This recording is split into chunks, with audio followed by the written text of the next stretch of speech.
Before I get into it, I just want to show you this drawing. See that?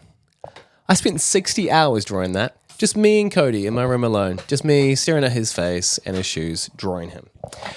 And now that drawing hangs above my dinner table and it just like watches over me and my family as like we eat, broccoli and stuff like that.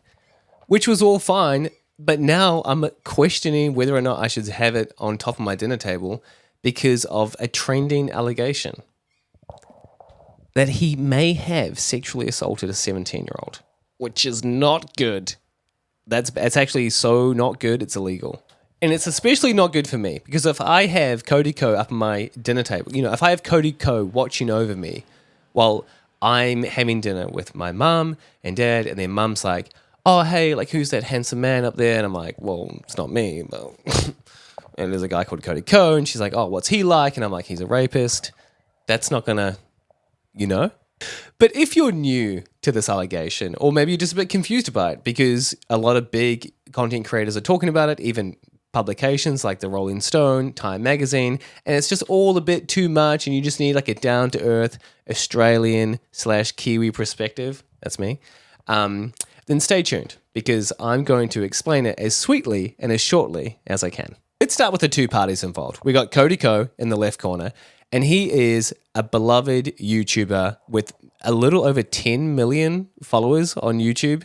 He's also a ultramarathon runner. He's a Short King advocate. He's a dad of one. He's married to YouTuber Kelsey Cripple, and he's a muso, podcaster, and actor. He does so much. I am jealous. He has so many things, and I have none of those things. So that's fine. That's cool. So anyway, that's the fighter we have in the left corner. In the right corner, the person who's making the accusation is Tana Mojo. Who the heck is that? I have no idea who she was. And I searched her up on Instagram, and she's a blonde girl. That's about it. And she looks like the sort of person that would have an OnlyFans. And this is probably showing my ignorance, but I think she just has that sort of like, I guess she just looks like a model, maybe. I just think in my head, all models kind of go down that path. No, Tana Mojo is a US influencer. She has a massive following on Instagram and on YouTube. She has her own podcast.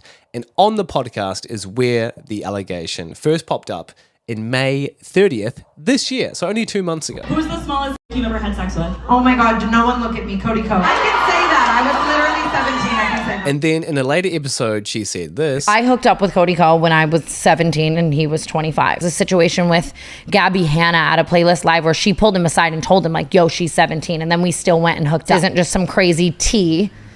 It was a crime. The third nail in the coffin type of point came from a YouTuber called Gabby Hanna. I don't know who she is. I do now. And she made this anecdote. One time, I told a guy, I saw him making out with a girl at a party who was underage. And I pulled him aside and I was like, hey man, you probably don't know. I know she like looks a little older. She's underage. Watch it. And he's like, oh my God, thank you for telling me. And then he turned that. That is the scandal. And people are reacting. And by people, I mean Rolling Stone, Time Magazine, a bunch of YouTubers, especially one called D'Angelo Wallace. He seems like a nice guy, but he speaks in such a monotone voice. He's like, Cody Ko. Wait, let me try again. That was too happy. Wait, let me try and get real sad for a second. Think about something that happened. All my grandparents are dead. Okay. Cody Ko. Hang on. I need to get sadder. What's something more sad than my grandparents dying? My receding hairline. God. All right. Okay, all my grandparents are dead and I have no hair. Let's go. I am D'Angelo. Cody Ko, what I find your silence cowardice. Nah, even that had too much flair. Anyway, this is D'Angelo talking about how Cody Ko is a coward for not saying anything. I find your silence on this situation to be uncomfortable because I know that if Tana's allegations are true, then silence would be your only option, since telling the truth would be tantamount to confessing to a crime, and lying would put you at risk of being contradicted by a witness. On a very real note, and I may just have a bias towards Cody Ko, but how is he actually, though? How is he supposed to respond?